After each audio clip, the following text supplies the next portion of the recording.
अस्सलाम वालेकुम, मैं समी इब्राहिम हूं और आप देख रहे हैं हमारा यूट्यूब और फेसबुक चैनल।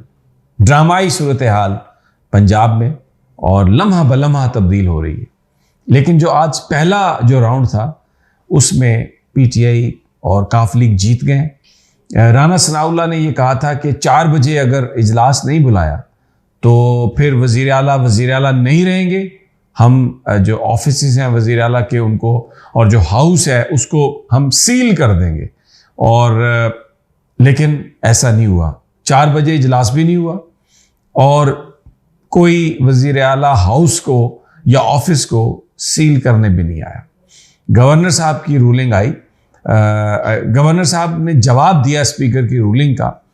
लेकिन अभी क्योंकि जिस वक्त मैं ये वीलॉग कर रहा हूँ आपके साथ, खबरें ये हैं कि जो गवर्नर है चीफ मिनिस्टर को डी नोटिफाई करने के नोटिफिकेशन पर उन्होंने साइन कर दी है।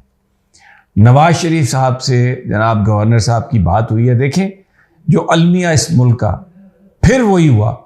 यानी जब आर्मी चीफ की तकर्री थी तो तब शहबाज शरीफ साहब बाहर चले गए और एक ऐसा शख्स जो कॉन्विक्ट है, जो भगौड़ा है, जो पाकिस्तान में इलेक्शन नहीं लड़ सकता, उसके साथ अहम हसास मामलात पर सलाह मशवरा किया।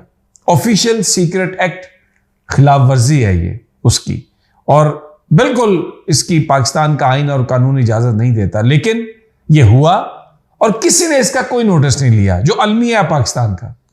और आज फिर बलीगुर रहमान के साथ रिपोर्टेडली नवाज शरीफ ने टेलीफोन पर बात की और उनसे ये कहा कि आप जो चीफ मिनिस्टर हैं उनको आप हटा दें, उनको आप डी नोटिफाई कर दें। और अब गवर्नर हाउस से सोर्सेज ये कह रहे हैं कि हमला आ गया और किसी भी लम्हा वो डी नोटिफिकेशन जो है परवेज़ इलाही की बतौर वज़ीर आला वो जारी कर दी जाएगी।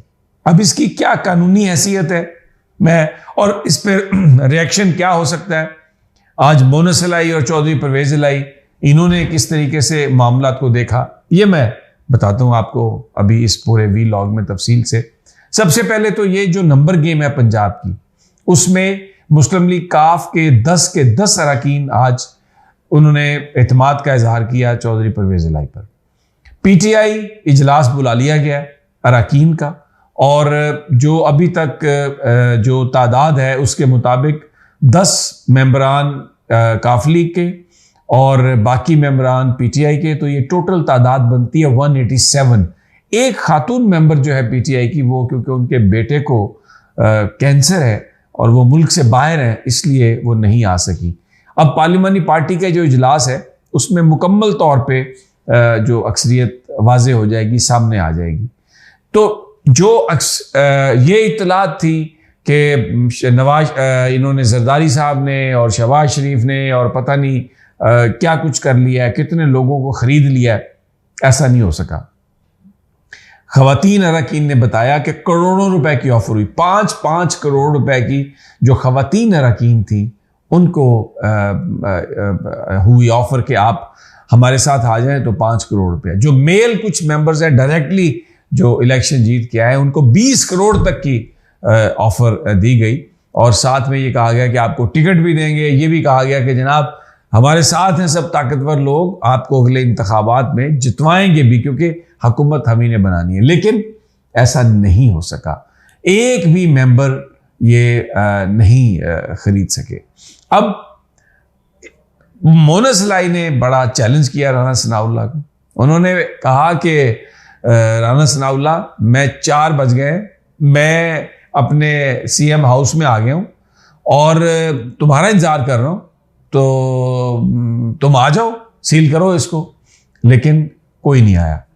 रात को 8 बजे मोनस इलाही ने दूसरा ट्वीट किया।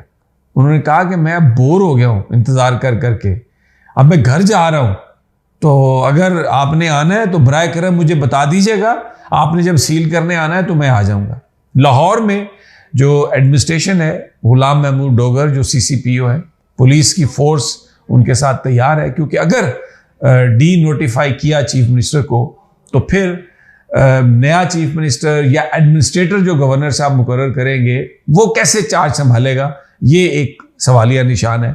1993 में भी नून लीग ने ऐसी एक कोशिश की थी, जब मंजूर वट्टू चीफ मिनिस्टर थे, तो उन्होंने असम्बलियां डिसॉल्व करके मियां अजहर को एडमिनिस्ट्रेटर लगाया था। लेकिन एसएसपी लाहौर हाजी हबीबुर रहमान और जावेद कुरैशी जो चीफ सेक्रेटरी थे, उन्होंने ये कोशिश कामयाब नहीं होने दी थी और मियां अजहर बतौर एडमिनिस्ट्रेटर नहीं आ सके थे। और फिर वो जो सारा गवर्नर राज और वो जो सारा प्रोसेस था, उसको अदालतों ने उसको रिजेक्ट कर दिया था, उसको मुस्तरद कर दिया था और उसके खिलाफ फैसला दे दिया था। तो आज इस वक्त जो सूरत हाल है, जो हमें ज़राए बता रहे हैं, सुप्रीम कोर्ट ऑफ पाकिस्तान के चीफ जस्टिस आज बहुत देर तक वो लाहौर रजिस्ट्री में मौजूद रहे। दे आर वॉचिंग एवरीथिंग, जो हमें सोर्सेज बता रहे हैं। अदालतें जिस तरह जब कासिम सूरी साहब की रूलिंग थी, उस वक्त भी अदालतें खुली थी सुप्रीम कोर्ट ऑफ पाकिस्तान और उस पर फैसला आया था। इसी तरह बहुत सारे लोग न सिर्फ ये उम्मीद करते हैं, ये तवक्को कर रहे हैं, बल्कि वो ये कह भी रहे हैं अदालत उज़्मा से कि आज अगर आप उसी तरह एक्ट करेंगे जैसे आपने उस रात अदालतें खोली थी और इस इल्लीगल काम को आप अंडू करेंगे, तो अदलिया के वकार की बहाली के लिए ये एक बहुत बड़ा कदम होगा। इससे अदलिया की गैर जानबदारी वो साबित होगी और मुल्क एक बहुत बड़े जो आईनी बहरान है, जो क्राइसिस है, उससे बच जाएगा। अभी जिस वक्त मैं आपसे ये वीला कर रहा हूँ, परवेज़ खटक, शाह महमूद कुरैशी, फवाद चौधरी और फरहत अब्बास वो ज़हूर पैलेस में मौजूद हैं। वहाँ पर परवेज़ इलाही साहब, हुसैन इलाही साहब और मोनस इलाही साहब वो उनके साथ गुफ्तगू कर रहे हैं पीटीआई के साथ, और ये सीट एडजस्टमेंट की बात हो रही है। लेकिन जो 3-4 दिन से मीडिया में यहाँ पर एक तूफान चाय की प्याली में बर्पा किया हुआ था यार लोगों ने कि परवेज़ इलाही अलहदा हो गया, इमरान खान साहब अलहदा हो गए, काफ लीग और उनका इत्तेहाद टूट गया, वो सारी की सारी बातें जो हैं वो गलत साबित हुई हैं। अब एक और जो बड़ा अहम आज जो ऐलान किया पीटीआई ने कि गवर्नर हाउस के बाहर कल एक बहुत बड़ा इज्तिमा किया जाएगा, एहतजाज किया जाएगा, और लाहौरियों से अपील की है, इमरान खान साहब ने कारकुनों से अपील की है कि आप लोग वहां पर आएं। तमाम एमपीएस वहां पर मौजूद होंगे।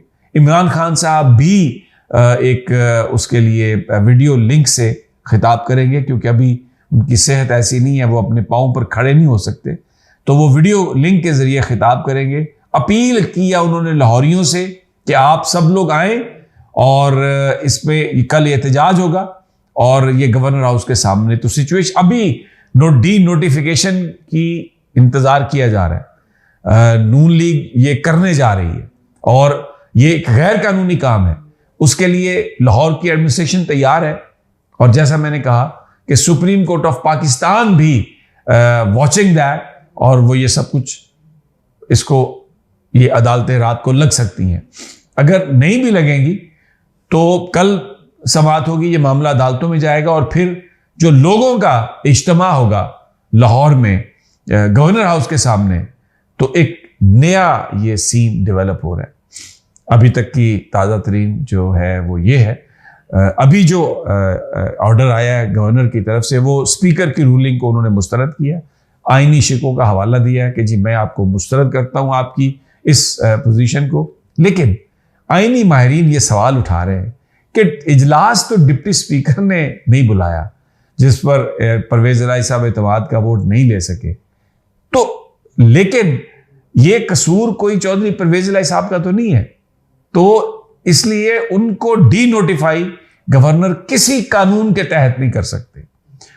स्पीकर की जो रूलिंग उन्होंने मुस्तरद किया उस पर वो अदालत में जा सकते हैं, लेकिन वो परवेज़ इलाही साहब को डी नोटिफाई नहीं कर सकते, क्योंकि परवेज़ इलाही साहब तो इत्तेमाद का वोट तब लेते अगर असम्बली का इजलास हो रहा होता, और असम्बली का इजलास पहला अभी प्रोरोग नहीं हुआ, मुलतवी हुआ, तो दूसरा इजलास कैसे हो सकता है।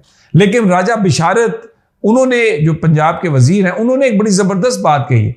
उन्होंने कहा है कि वो इजलास जो इकबाल हाल में, ऐवान इकबाल में हुआ, जिसमें हमजा शहबाज ने वजारत आला का वो इत्तेमाद का वोट लिया, इलेक्ट हुए, वो इजलास अभी तक कानूनी तौर पर टेक्निकली प्रोरोग नहीं हुआ। तो एक तरह से 2 इजलास चल रहे हैं, तो तीसरा इजलास कहां पर होगा? So very interesting scenario. बहरहाल मैं इंशाल्लाह ताज़ा तरीन आपको हम देते रहेंगे। इजाजत दीजिए अगली वीडियो तक। अल्लाह ने